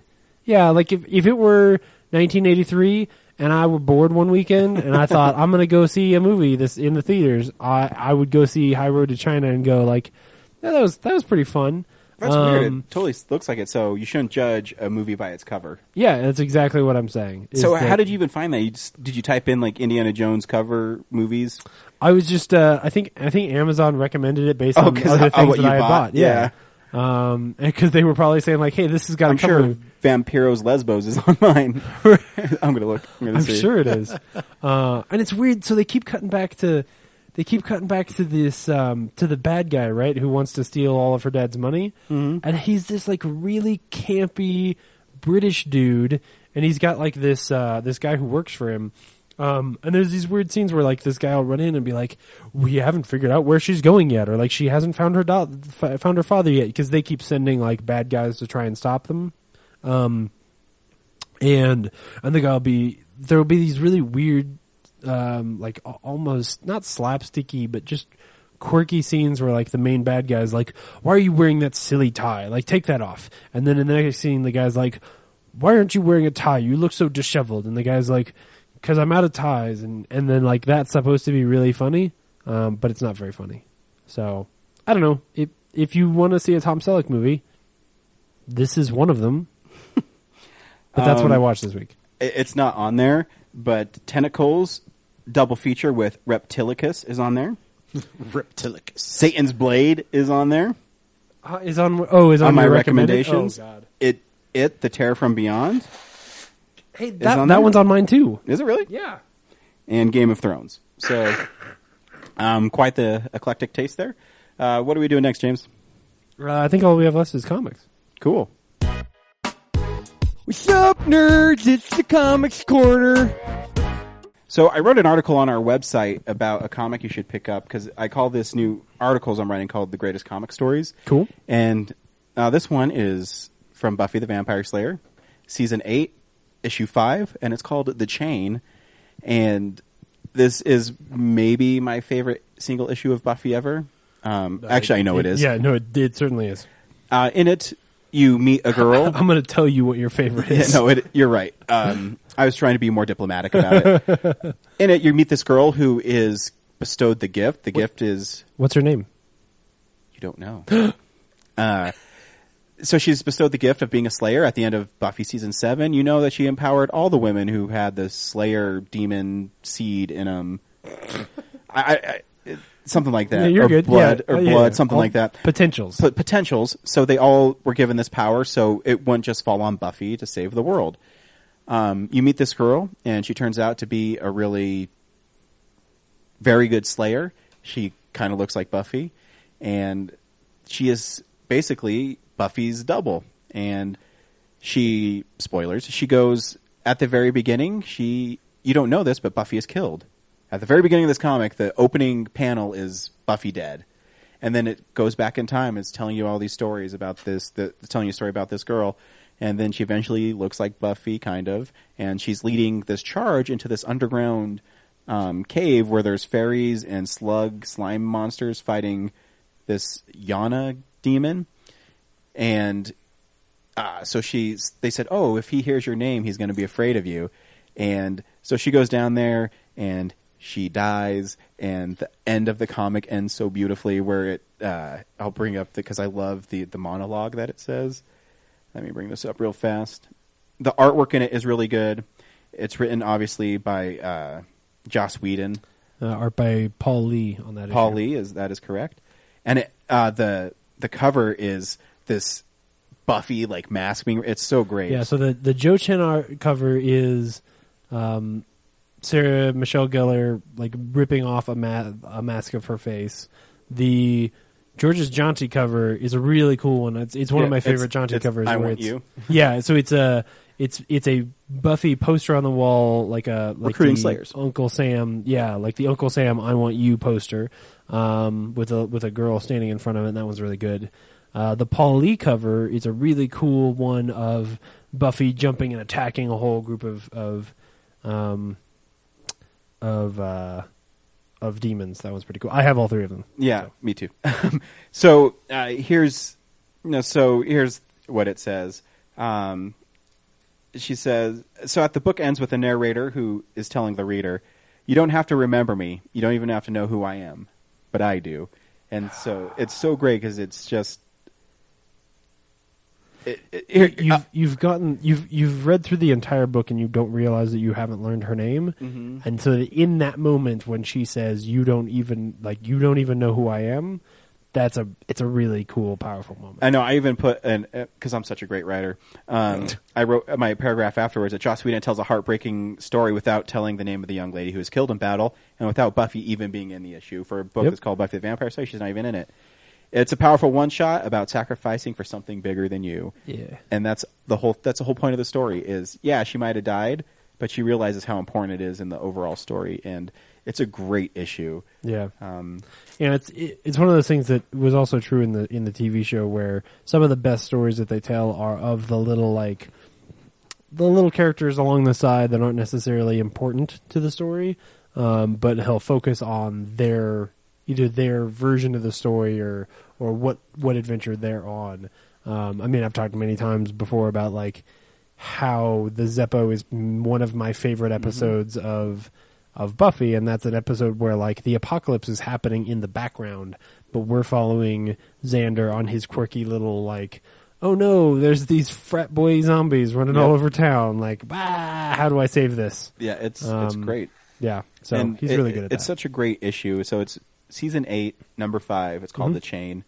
It's not hard to find. It's not hard to find, but if you want to get a really cool version of it, if you get Buffy the Vampire Slayer Library Edition Volume 1, you can definitely pick it up. You can get it's usually $29. You can get it 20% off at Colorado Coins, Cards, and Comics. Just ask Andrew and he can find it for you. It's a gorgeous book. So yeah, that's the one, is The Chain. I reread that, and I don't know what made me want to read it again, but after I read it, I said, I'm going to start writing articles about stories maybe you haven't heard of, and that was one of them. So that's, the comic book. I've got that issue signed by George Ashanti. Me too. Cool. Sounds like a pretty good one. Right on. This week, we went and saw Maggie. Rafe, should people go see Maggie? They could probably skip it. That's not very... Skip it is what you're saying? Yeah. All right. James? For me, no. I was really, really bored and frustrated by this movie, and I have some serious issues with it, so I honestly wouldn't recommend it to pretty much anyone. That's so weird. I really loved this movie. Did you really? I really did. I can't wait to get into it with you guys. If you're still on the fence and I'm right and they're wrong, here's the trailer for Maggie.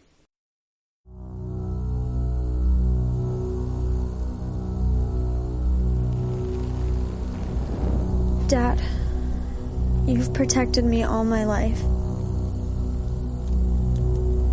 Now it's my turn to protect you. There is life with you, not with me. Don't come looking for me. I'm safe. I'm fine. Mr. Vogel, I would normally release someone with this type of infection. Dad!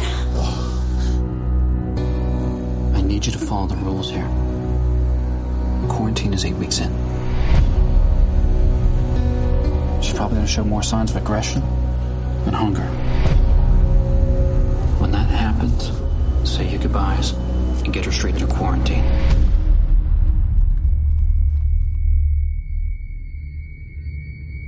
I made a promise to your mother that I will protect you.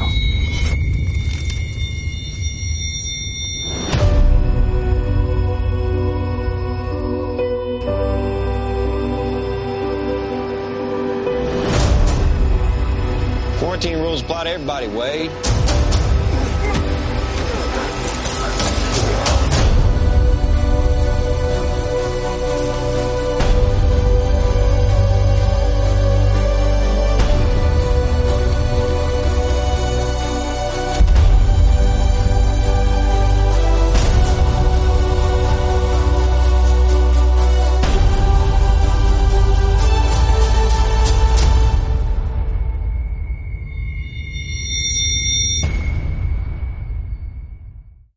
So in the...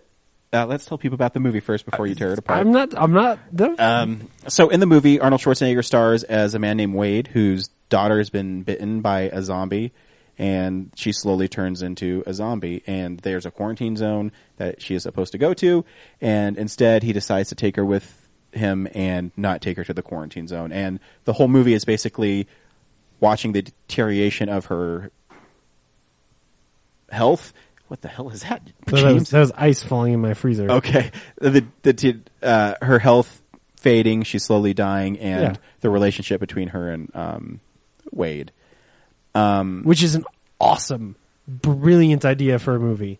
The fact that they take the normal zombie story and take something that we all assume about zombies and turn it on its head, which is in normal zombies, it's like, okay, well, you turn and you usually turn pretty quickly. And in this case, like, it's a while. And it's agonizing. Yeah, like it's a long, and it deals transformation. With and it deals with brilliant the people that maybe you don't see in zombie movies, where it's the average person, and how do they deal with these things transpiring. Right. And there's also this whole thing going on in the background where the plague seems to have some kind of effect on plants sometimes. Mm-hmm. And so like there are food shortages, and there are farmers burning down their entire fields. And so visually, I mean, especially those first 10 minutes or so, visually the movie is really cool looking. And the world seems really well, not just fleshed out, but like imagined.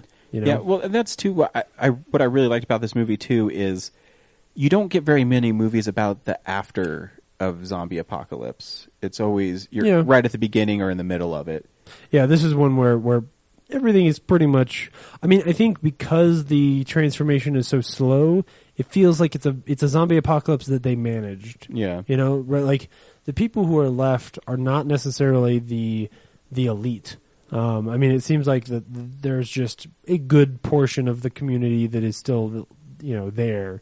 It's not like it's some small ragtag group of people. Like it seems like a lot of people survived. Mm-hmm. Because if it takes that long to turn somebody, it's a lot easier to manage the crisis. Than if it's like, hey, you get bit and 15 minutes later you're the worst. Or immediately, even in some cases. Yeah, I think that's why this movie is so effective too. Because in other zombie movies, they turn so quickly that people are. It's almost like you don't have the emotional connection to something like that, even though it might be someone you love. So you're able to dispatch them really quickly because they turn and are evil really fast. And why I think this movie worked really well is the turn is really slow, and they start showing little telltale signs of them turning. Mm-hmm. And trying to bring him back, and I think Schwarzenegger is great in this movie. He is, and you're right. There is plenty of time in this movie where they could make me relate to and feel bad for Maggie and her family as she slowly turns. It's too bad they don't take advantage of that. Okay, so now I've told you a little bit why I like it. Now let's start arguing about why you didn't like it. I basically watched an hour and 45-minute movie where I was waiting for her to die because every scene, about 10 minutes in, there starts being actual like dialogue-driven scenes, and it is poorly written and not always well acted. Schwarzenegger's great. The woman who plays his wife, Jolie Richardson, who usually is great. I think it's honestly that the script here is just not good. A lot of the dialogue here is pretty pointless. They don't really ever say anything. Do you have an example? Yeah, all of it. Well, that's not an example. No, that's like me saying, I loved everything about this. Okay, so not being specific. It's because there's things that are missing in the movie. What do you mean? So, hold on. I know. I'm poking you right now. I know, but let me explain to you. He's getting there. So you have, you start off with these sort of obscure references to like, okay, she ran away or something. Mm-hmm. And there is no real tension between her and her father other than what should be there because she is a zombie. But I need something to make me understand the relationship between these characters. Really? Because I got from that he was tiptoeing around it because he felt that he was partly responsible for it, one, and two, that their relationship was already damaged, so he didn't know, like, okay, here, I'll give you an example. So the scene where he comes in to her room, and he says, Carolyn made us dinner. If you want, so come down and eat. And she says, I'm not hungry. And then he talks about something else, like he's avoiding it because they have an unhealthy relationship and that they don't connect at all. And so he doesn't know what to say to her because she's dying and he doesn't want to bring up that she's dying. So he's trying to say, come eat something, and then you really should eat something. And so there's that disconnect that they have. And so he doesn't know how because, the whole movie is you're just waiting for her to die. Because that's the uneasiness, I think, of the movie. But I don't mean I'm waiting for her to die, and that's agonizing. I'm waiting for her to die because I don't care about her at all. Like, there's nothing about the way that character is written that makes me feel. I don't have to necessarily feel bad for her. Like, oh well, she's a good person or anything like that. Like, I just need to feel like she's got any kind of meat on her bones. Like, that character to me is so threadbare that it's just a stand-in. It's just like, oh, well, she is a daughter, and he's a father. And I really don't feel that there is a lot of... But I think that's the point, too, because you're just dealing with normal people. You're not... Yeah, but if that's the point in a movie where there is very little going on, if you don't give me real scenes with real characters really, really fleshing themselves out, if you don't let them talk to each other, if you don't put them in situations that make them show who they really are, then what I'm left with is just two pretty bare bones characters who don't talk to each other, and one of them is going to die. And it doesn't make me feel anything for them. And the scenes where they try to are pretty pathetic. Like the scenes where it's like, oh well, she goes and like there's this boy and they're supposed to feel bad or whatever. Like, it's just, there's really not anything there for me to grab onto. But to me, when I see that, I don't think that's the point. I think you're supposed to be following her as she dies. And so maybe not every scene's going to be, you're not waiting for like a Captain America moment or something like that, because I don't think that's the point of the film. I think it's to show you that this happens to normal people, and when you already have a fractured relationship, you don't know what to say. You can't say that you're dying. And right. To me, I think that's the whole point of the film, is that he lost that moment with her. And that he went looking for her for 2 weeks after she got bit. But what about the time before? Was he just, didn't care? Because she even said, well, you don't care about me? That's great. I wish she had fucking said that. That would be a great movie. Yeah. Like someone fucking say something. Do something. Be someone. But they're not in the movie. But to me, that's implied in the performances and... But you can't imply everything. Yeah, if you imply everything, then all the movie is what I bring to it. Which is nothing. Like, in this case, all I brought to, like, I walked in and was like, oh, here, I'm going to get this interesting dark... The point of These vague illusions were just way too vague. Like, it was way too easy to misinterpret that, or maybe not necessarily misinterpret, but I took away that maybe they just didn't really want to talk about the elephant in the room. That, she's exactly. Going That's to die. what I was saying. That's why about how she's, weeks, days away from dying. Not necessarily that their relationship had problems in the past. Yeah. But that's what I mean. Their relationship did have problems in the past. That's why they don't talk about the elephant in the room, because it's too painful for him to reconcile the fact that he wasn't with his daughter, who he promised his wife he would protect, when she was bit by a zombie. And that part of him hurts him. So here's the thing. Even if we say you're right, and that, which I am, that it's a brilliant movie where people don't talk very much, unfortunately, when they do talk, fucking dog shit dialogue comes out of their mouths. Like, really poorly written and not very well delivered lines of dialogue. Man, the scene at her mom's, they walk out into the woods and they find like this place where daisies have grown, and they have this nonsensical scene where they say this stuff that just, oh wait, how did this happen? How do you think it happened? Someone planted some seed. Like they say these lines of dialogue that it almost feels like they cross-shot it and then they didn't intercut the dialogue properly so that from one line to the next it actually makes sense. Like, it's just this really bland, pointless dialogue that doesn't tell me anything, makes the characters seem stupid. A lot of the dialogue makes the characters say things that they shouldn't have to say, and yet it doesn't allow them to say the things that they probably should. So there are literally scenes, and a number of scenes, where they're sitting around and it's a couple lines and it pretty much ends with Maggie saying like, I don't feel well. Like, Maggie says a lot of stuff that's really, really obvious, and that's most of her dialogue, is her saying things that are obvious to everyone. It's really frustrating to watch these characters talk on screen because they don't say any of the things I want them to say. They don't talk in a way that makes me relate to them, and when they do talk, they talk in a way that makes them feel like they are written, like really, really written characters. And that's really the part that frustrated me. It was like 10 minutes in when they start having like the dinner sequence and there's these lines of dialogue where I'm just like, what are these people saying? Like, this does not sound like people talking. Like, I don't understand where they're coming from. Well, that's what I'm trying to say to you guys is like, you're missing the point is they don't know what to say to each other. I'm not saying that that the characters don't know what to say to each other. I'm saying that what was written for them to say seems like what no one would ever say ever. Like, it's really, they're saying things that are super obvious or just awkward to say. Because you don't want to, I mean, you don't want to talk about the elephant in the room. You don't want to talk about that she's dying. So you're trying to find something to say that has nothing to do with anything. And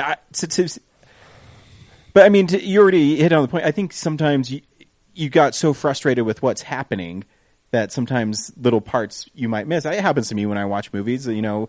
But like, you know, you're talking about the Daisy scene. He was talking about, well, when you ran away, you said you just wanted it to grow, and so I put it there and it grows. It's basically saying that even though stuff dies, it can still come back, and that's the only place where stuff is growing. And that is so obvious and dumb, though. It's not good writing.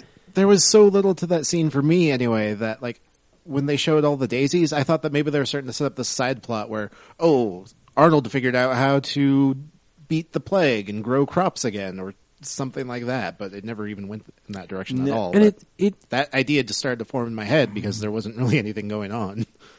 And that lack of attention is not an isolated incident. You also have things where there are these big scenes where, you know, they make a big deal out of the fact that her eyes have changed, and then in the next scene, her eyes change back. Like, that is such an obvious continuity error. And, you know, so there's this scene where her eyes change, and then she goes to the boy's house to see him, and her eyes are normal again in that scene. Which is a thing, you should notice since you are cutting together this scene that it makes a big deal out of the fact that her eyes change. And also, it doesn't matter where that scene is. Like, that's what's kind of frustrating is when you take a step back and you look at that scene where she goes to the boy's house, you could move that around, you could move it forward a little bit. Like, in the continuity, it actually doesn't affect anything. Yeah, but if in the movie, though, it's depending on her mood, though, is the eyes. Because when she's, like, calm when she's calm, it's like that cloudy stuff. When she gets upset, they turn darker. I don't think that's true at all. I think her eyes go milky, and then they go black near the end when she's really turning. Because the boy's eyes are black, and he's farther along than she is. There's that the scene when her eyes go milky. She's relatively calm. No, that's what I mean. When she's upset, they're black. Yeah. So near the end, they go black. Yeah, but they're not black in the scene at the boy's house. They're just normal. But they're darker. Yeah, they're normal. They're blue again. It's a continuity issue. As milky. It's not like I don't think it's them being super smart. I think it's a continuity issue. It's like the Hunger Games all over again. No, that movie is just like this movie is poorly assembled, and honestly, it really frustrates me because I think the idea here is brilliant, and I see what could have been a really, really, really cool movie, and I think that Schwarzenegger does an amazing job. I think it's too bad that this movie sort of wastes the space that it fills. I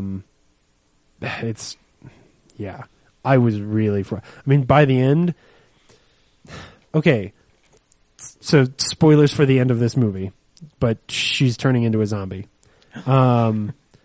So by the end, there's this really awesomely shot and cool sequence where she comes down the stairs. And, you know, whatever, like, if you think hair kissing his forehead is too much or whatever, like I'm kind of indifferent to it.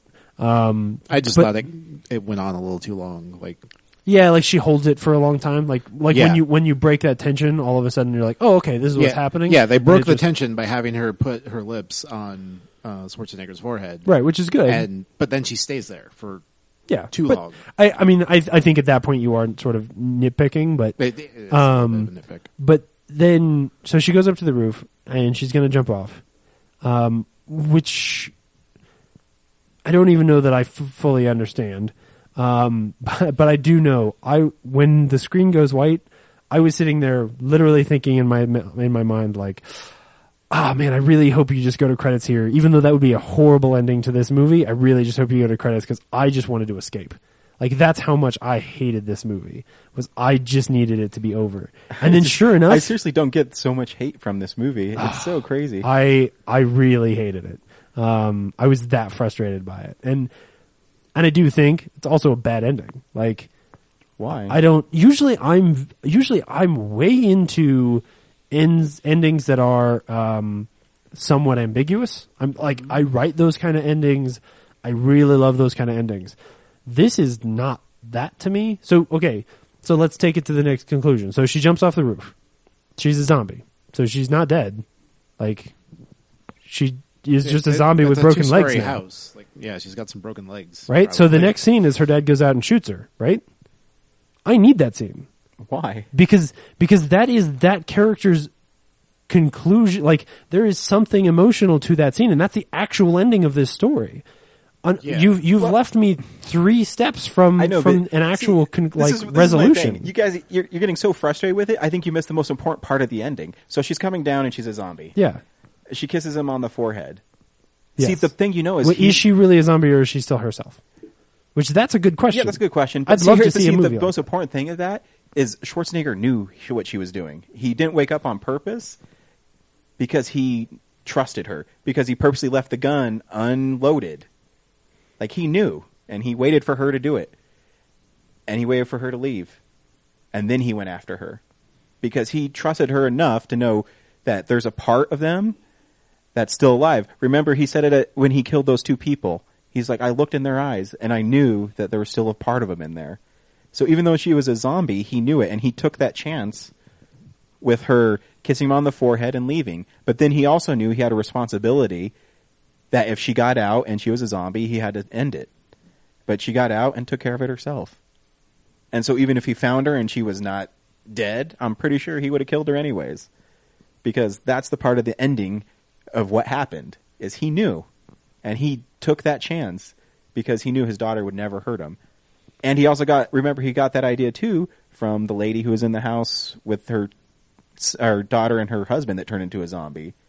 Like, he knew that even though that they're zombies and they might have that moment of regret, he could find a way, and he knew that his daughter would never hurt him. That's why he didn't load the gun. That's why he just let her kiss him and let her leave, because he knew once she left that he'd have to go get her. And that's why there was a scene of him picking up the shell, loading the shotgun, and leaving. You're right. So no, you're right. So to me, the whole movie makes sense there, and that's why, even though they had a fractured relationship, even though they didn't talk about the stuff you didn't want them to talk about, I thought that's why it worked. And that's why I loved this movie, because it's a zombie movie from a different point of view. The performance by Schwarzenegger was great. And that the ending, I thought, was super powerful, that he knew what was going to happen. And his daughter's either going to kill him or bite him, and then he's going to have to kill her anyways. Or he's going to take that chance that there's a part of her still in there. And he said it at the 2 people that that he had to kill, the little girl and the man. Yeah. And he tried to tell people that the whole movie. He says, no, there's a part of them still there. And even his wife said, no, they're gone. They're gone once they're... Yeah. He said he saw something in their exactly. eyes. So he knew that part. And that's why like I said, I love this movie, because I love zombie movies and I love movies that take chances. And I had parts... you know that it's not like I don't. But I am... You're right, though. So that is better than the way I read it. But I will say, I didn't read it that way because the first 2/3 of this movie are not good. And that's fine. And everybody has different opinions. Yeah. And that's And this movie is divisive amongst everybody. Yeah. I think it's something like 50% on Rotten Tomatoes because some people like me who love it hit all those parts. The people I've read the reviews. The people who don't like it have said everything you guys have said. Yeah. And it's and nothing I can say can never change people's opinions about it. I think it's a movie you have to see because you have to form your own opinion about it. No, I mean, yeah. You're Even not when it's done, no, I wouldn't tell anybody to see this movie. Yeah. Honestly, I think it was just a little too slow for me. Like I never really got absorbed into it. Yeah, and that's the thing. If you watch a slow movie and you're not into it, it's like a zombie lurching after you. It's horrible. Yeah. I mean, I get that part of it. Yeah. But I enjoyed the movie, so fuck you guys. Get fucked. Yeah, no, man, I think it's a brilliant idea for a movie with some really great stuff in it that I really wish had a better writer and a better director. I'm pretty sure it was on the Hollywood blacklist. It was like one of the movies they wanted to make so bad. There's a lot of shit that ends up in the Hollywood blacklist, and not all of it is great. No, I'm not saying that. I mean, the I just remember reading. Blacklist I think is reading more- about Schwarzenegger. He was a producer on it because he really wanted to make the movie. Yeah. The blacklist is more political than people are willing to admit. It's not like no, it's yeah. not like I mean, everything in. It's not like this everything is magic political. list of like, ooh, everything on here is some indie darling. That's a Yeah. brilliant script that's going to change the world. No, it's not. It's not it. So yeah, I think you should see it. These guys don't. You can make up your own mind. We can say Dan was with us and he was a big fan as well. So we were pretty much split 50-50. So Yeah. we're like Rotten Tomatoes. Yeah. Yeah, it was interesting. But like I said, I can see why people like, because again, if you're not into a slow moving movie, it's tough. But I was into it, so it seemed like an hour and a half to me. Yeah. I'm into a lot of slow moving movies. Yeah. I liked The Counselor. Yeah. I still like The Counselor. I still haven't seen it.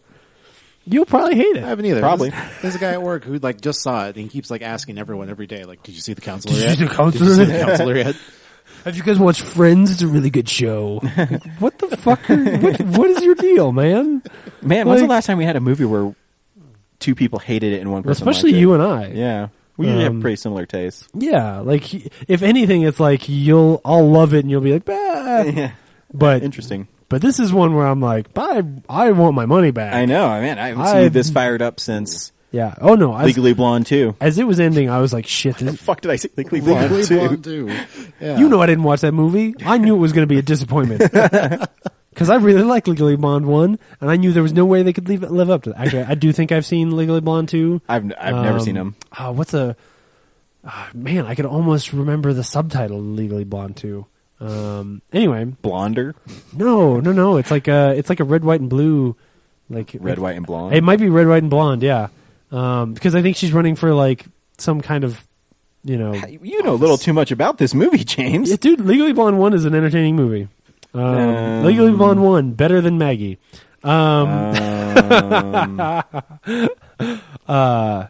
Yeah, no, there was I'm looking it up on IMDb right now. Just good. Please, I won't be able to sleep unless I remember the subtitle of that movie. There was a point in this movie though where I was sitting there thinking, like, man, when was the last There's a time? Legally Blondes movie that was straight to DVD. Oh man, oh good. Like I don't remember when the last time I was this angry about a movie was. I know. I'm gonna have to go back and try to figure it out. Guess what the subtitle is? What? Red, white, and blonde. Ah! I knew it. See, this is a 4.5 on IMDb. Let me see what That's Legally pretty Blonde. bad. Yeah, that's really bad. No, on IMDb. Legally Blonde 2 is not great. Let's see. Legally Blonde 1 is pretty 6.2. It's not too bad. Yeah, I mean, Let's see. I'm going to look up Maggie real fast and see what the fans say. Sure. Fuck the critics. But yeah, 6.9. So people like Maggie more than Legally Blonde. Yeah, but there's a smaller review group on Maggie, so you've got to wait until it has the however many thousands of reviews that Legally Blonde has before you have a real comparable 1,200 something on Maggie. Yeah. Okay, so it's probably like I'd say Legally Blonde is going to have like 6,000 or 7,000 reviews. If you go back to that one, anyway, the guy who was the director of Maggie was also on The Help, Hangover Part 3, Snow White and the Huntsman. I'm guessing as like a PA or something. Oh, okay. He wasn't the director. No. Okay. Yeah, I was gonna say I don't think it wouldn't make sense for him to be the. Yeah. John Scott 3. What did John Scott 3 write? Let's see. He wrote Caves of Steel, which is still being worked on. Okay, so it's the writer's first movie. In case you're wondering, he's also the director of the 84th Annual Academy Awards. Oh. And Resistance 3, the video game. He's a trailer director for it.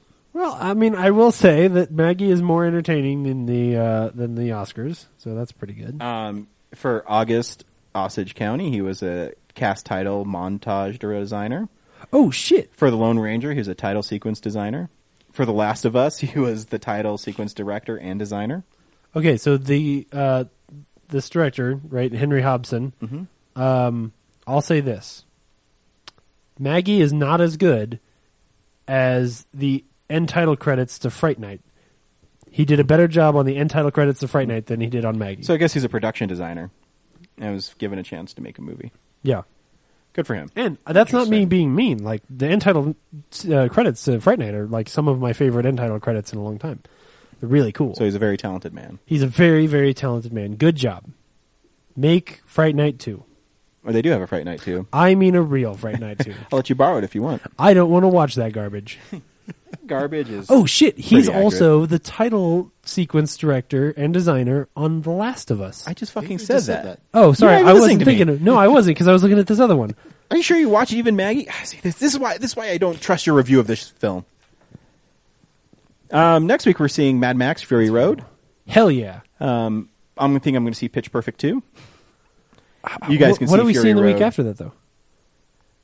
Can we wait and see Pitch Perfect 2 the week after? Yeah, I'm just kidding. We're seeing Mad Max.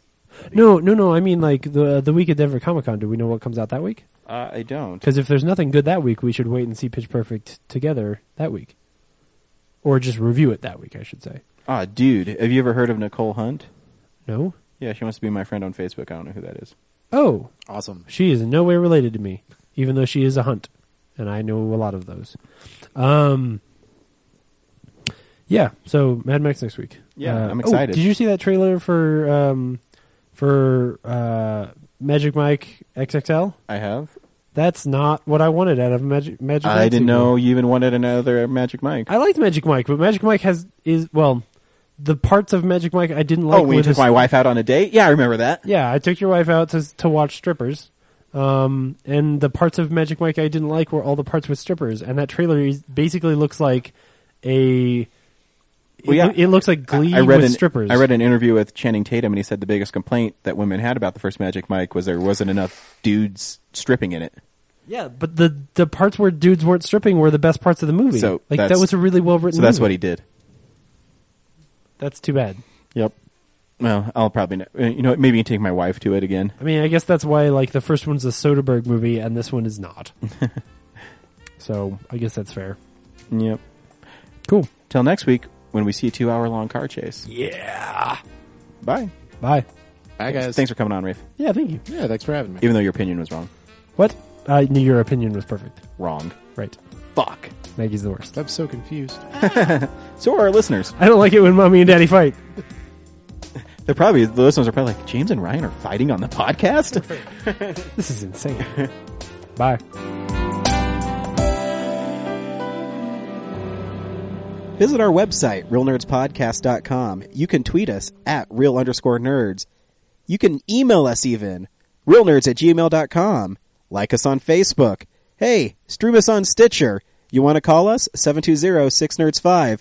And download us on iTunes. Just search Real Nerds. Thank you, Joe Kempter, for the wonderful voiceover. And also Spark Mandrill for the wonderful late-night jazz smooth sounds of movies. You can find them on SoundCloud.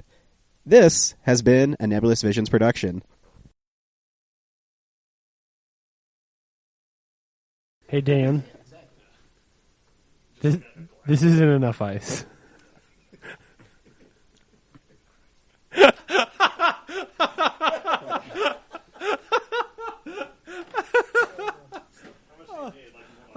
Like twice that much. Because I got to be able to put the Mountain Dew on it and have the Mountain Dew get cold. Otherwise, the ice will just melt, and then it's just watered down Mountain Dew. Oh, that's awesome. Oh, you're the best. It was 4 cubes, and now it's 8. Oh, yeah. Look at that shit. That Mountain Dew is the most disgusting fucking soda. It's amazing.